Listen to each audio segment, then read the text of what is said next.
Hello again.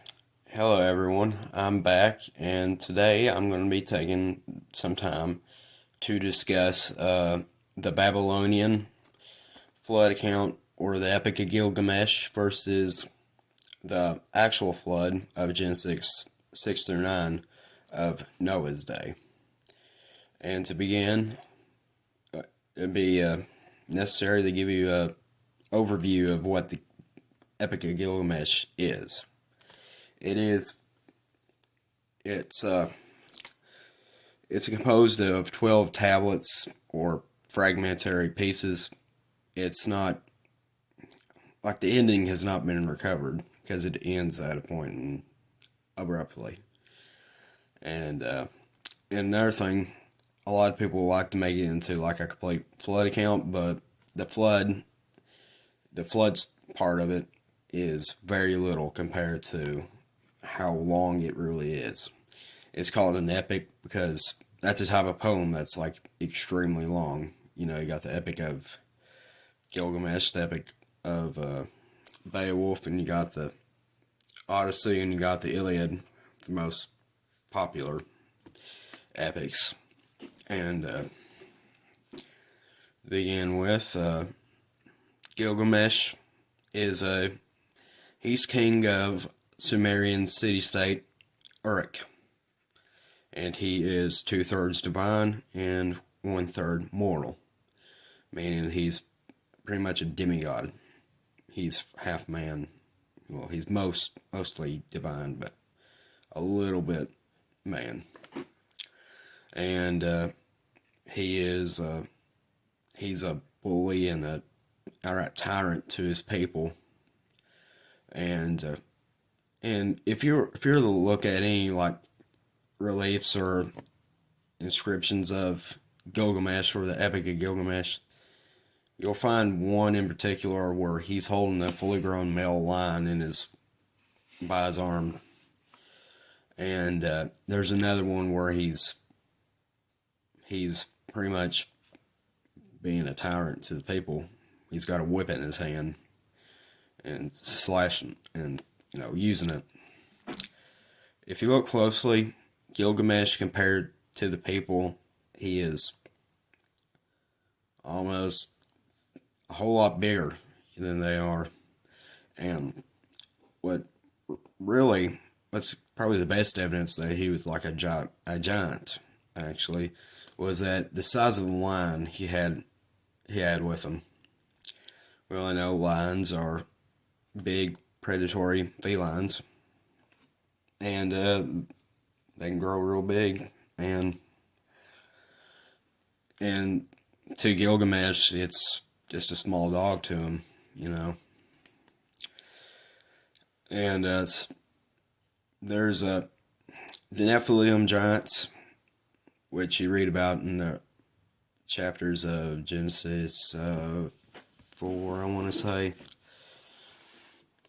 4 through 6, somewhere there. And they are of gigantic proportions. Men of renown is what they're referred to as. It's pretty good. He could be one of the he is one of the Nephilim Giants because of his size compared to the average people. Some people come up with estimates that he is approximately 16 feet tall, or 13 through 16 or something like that, And he's not the only giant from history. You can find reliefs and all sorts of artifacts containing giant people. And there's a good documentary called, I forgot what it's called. It's got to do with giants across the world. They examine them from myths from all over the globe. I'll link it down below for you to watch. But on with the Epic of Gilgamesh summarization. He's a tyrant, and he's very boastful about how he's the most powerful being on the earth, and he lives the Sumerians. It is originally Sumerian, but the one we're used to was excavated in 1853 at the remnants of Ashurbanipal's, an Assyrian king of the Neo-Assyrian Empire. His library, it's where the one we're familiar with comes from. And in a few minutes, I'm going to give a brief overview of Sumerian gods versus Assyrian and Babylonian. And in Gilgamesh, he takes advantage of him being big and powerful and so on.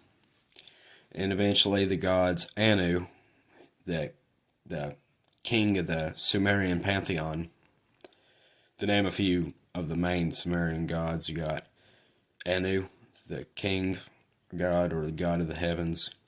Got Enlil and Enki. I get the two mixed up on. One's the god of the sky, the wind, and I think Enki's the god of the sky, the wind, and the clouds. And Enlil's he's a god of magic and the shaper of the earth, and that's just a brief overview of them. Now, I was probably wrong where I said Enlil's, I just confused myself there because I get two mixed up. But it don't take much research to find out which one's which. You just Google their names and you'll find out which one's the god of the sea. I mean, not the god of the sea. God of the wind, the skies, and storms, and one's the god of magic and And then you got Utu and Inanna. Inanna is the goddess of love, and I'll go ahead and say that there is synchronization, which is very common in the ancient world of one culture's gods synchronizing with another culture's gods. The best example are the Roman pantheon, which are pure copies of the Greek pantheon because Greeks had major influence over the Romans throughout their history. That's another topic for another day, though. And Enkidu is a wild man created by Anu, who was created to take out Gilgamesh. And he's described as, like I said, a wild man who lives in the forest and with animals. And say the least, Enkidu does not end up defeating or taking out or killing Gilgamesh, and they end up becoming friends. And they go on wild adventures together throughout the story. They slay dragons and scorpion people, and Humbaba, a beast of the story, like the biggest and scariest and baddest beast. They take him out, and so on. Then eventually the gods kill Enkidu, and then the story changed from being real action-packed, like action and adventure, to Gilgamesh wanting to find out how to defeat death, how to be immortal. And he comes across a man by the name of Ukthabishtim, if I'm pronouncing that.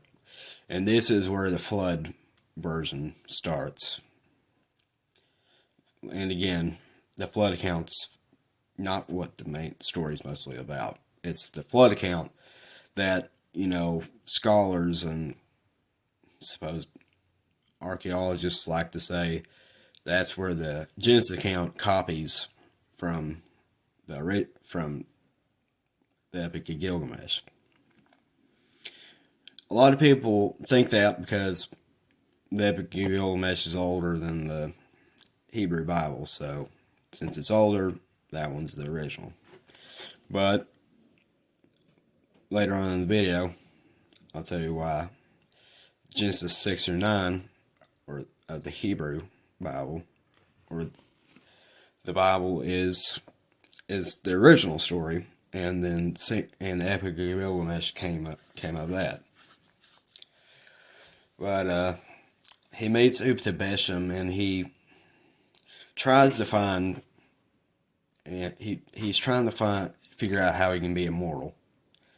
And Uptabesham, a lot of people say, is the Noah of the story, because he was immortal. He was granted immortality after the gods, Sumerian pantheon, sent a flood to destroy the earth, and he ends up surviving with a good amount of people in his version of an ark. And a little description of his ark is a big box, a big cube-shaped box is what it's depicted as, versus the Noah's Ark, which looks like a ship, not a big wooden box, you know. And the best place to get a good idea of Noah's Ark versus Uptabesham's Ark is to go into the Ark Encounter, and in the tour you'll find where Noah's Ark is compared to the other arks of other flood stories. And again, the Epic of Gilgamesh is not the only flood story in history. There's hundreds from all over, Africa and even the Americas. And not only that, there's a Tower of Babel account found across the globe, that with dragons and giants, and then will be later on, and there were different topics for different videos though. And after meeting Uptabesham, Gilgamesh goes on all sorts of adventures trying to get immortality, and he ends up it ends there. It ends abruptly, and it's not been recovered, the ending, so it's not known how it ends.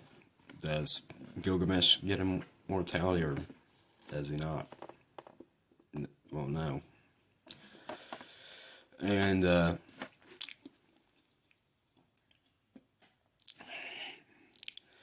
later on, I'll probably do a more in-depth analysis of the flood stories from across the globe. I mean, you got Native American flood accounts, and you got the Chinese, you got the Hindus, and you have all sorts of cultures having their own flood version.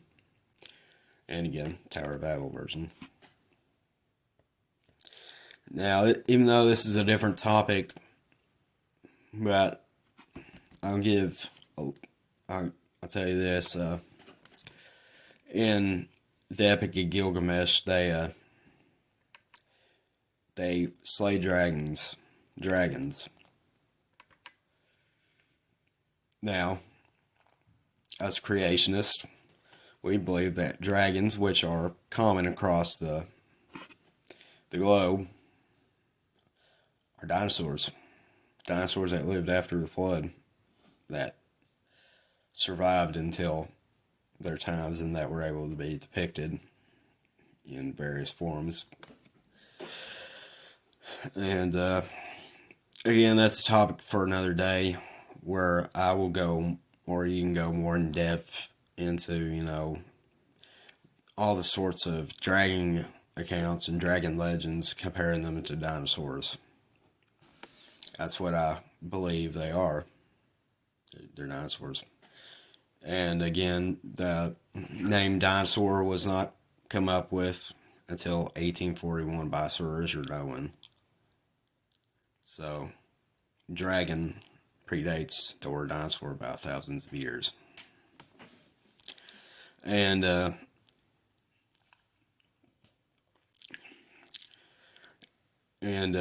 Gilgamesh, as I said, is not only a flood story. It's much more than that. And how it compares with Genesis 6 or 9 is they're quite different, actually. They have vague similarities between a flood and a survivor, and then that's some of the few similarities. And the flood account in the Epic of Gilgamesh is said to have lasted 6 days, compared to the flood in Noah's day being 6 months. Now, a lot of people think that it just rained for 40 days and 40 nights, and then they were on Noah and his family, Noah's sons and their wives and his wife, were on the ark for about a year before the waters began to recede back into the ocean. And on my flood follow-up video, I stated that they would have, and then the debris from the flood would have been subducted into the mantle, gone and never going to be found again. That's a lot of why,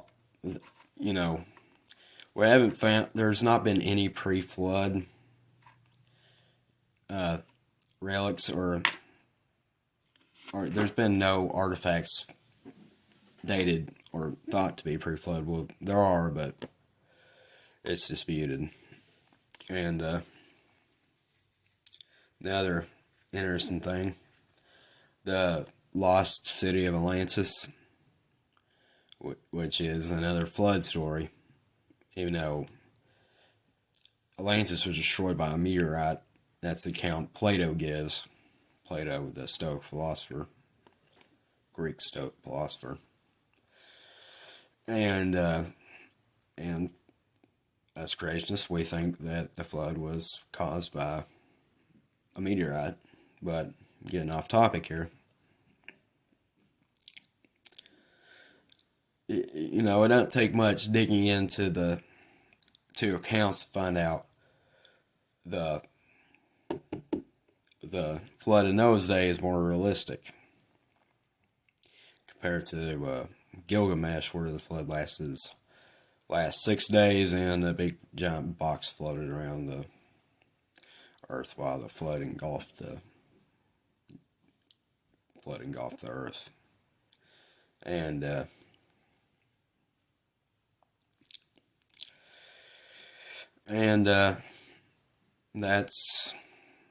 that's the Epic of Gilgamesh versus the flood in Noah's day. Now, I've been very brief on it. There's all sorts of sites you can see where they do full in-depth details. And this is how it would have happened. Like I said, the Epic of Gilgamesh is not the only flood account. And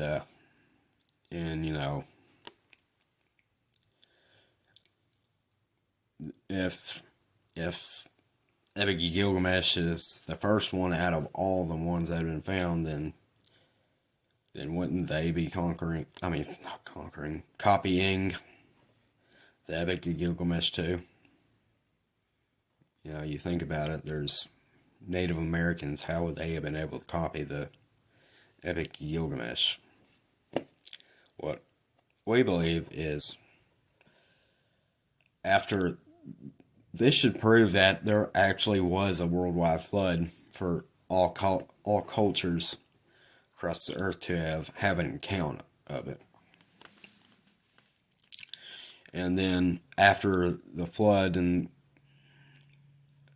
this Tower of Babel was followed a few hundred years after Noah and his family got off the ark and began to populate the earth. And with the Tower of Babel dispersion, each group of people got their own unique language and were divided by that. And, each culture had its pros and cons. It's from that you would have had the Egyptians, you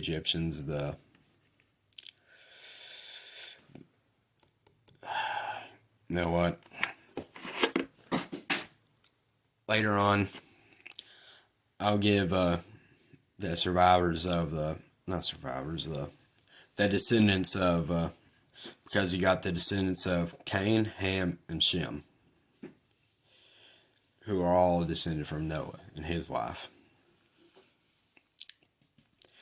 And Shem, his people were the Middle Eastern people, and Japheth's descendants were the European, and Shem's descendants were also the Chinese and a lot of Asian people's descent.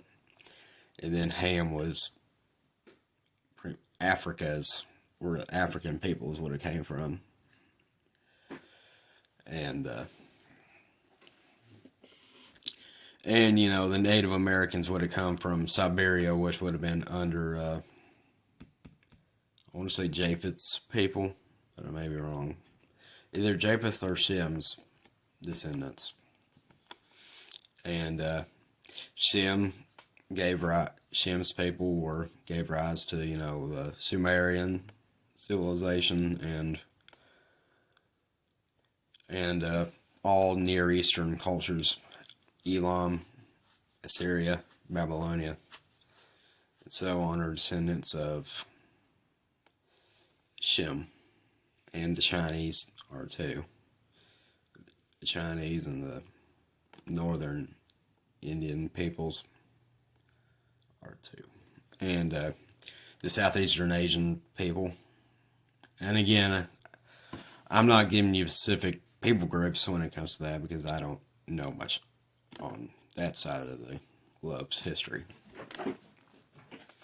And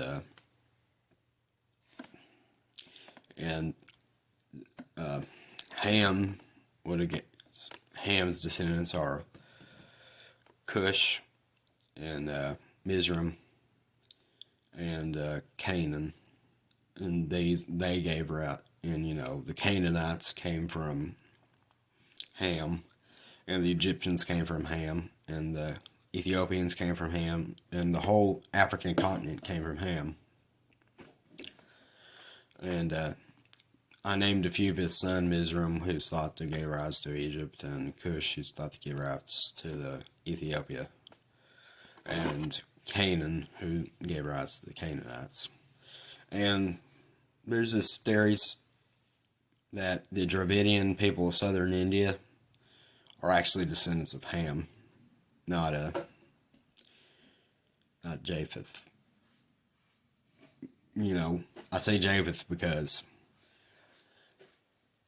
it's thought that after the Indus River Valley or Harappan civilization, the first civilization in India, mostly Pakistan and India, the Indo-Aryan people migrated toward India and settled on the whole Indian subcontinent. And the Aryan people are descendants of Japheth, for they are in the Indo-European language family, which is where all the European languages come from. That's the whole family that they are. Aryan, the Aryan language family was one of them. And, the Aryan language family has Hindi and, all sorts of, it's a big language family, the Aryan family is. And that's where Persian comes from and so on. Third video later on, I'll do another, I'll do an overview of flood accounts from all over the world, and another one later on. I'll do a Tower of Babel versions from across the world, and over time, I kind of went off topic, but over time, the flood account was passed on through generation, and there would have been stuff forgotten and stuff added, and they would have turned into mythical stories instead of an actual event, like the Epic of Gilgamesh. Just because the Epic of Gilgamesh is older than the Genesis 6 or 8 does not mean it's the original. And with the flood account of just 6 or 9 making more sense, you should come to the conclusion that that one's, just because it's younger doesn't mean it's the original.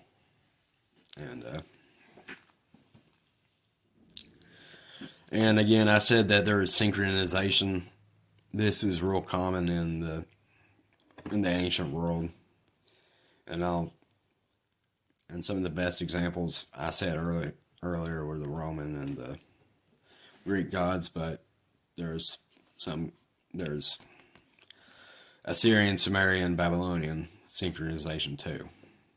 Got Anu, the head of the Sumerian pantheon, got Ashur, the head of the Assyrian pantheon, and you got Marduk, the head of the Babylonian pantheon. And the Assyrians copy Sumer in that Enlil is Elul, and both the Assyrians and Babylonians, their version of Anki is A.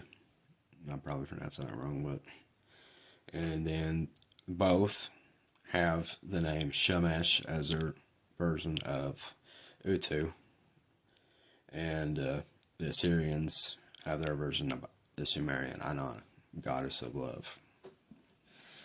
And again, there's flood stories all over the globe, and they are all have the descent from the global flood of Noah's day. And that'd be it. Goodbye.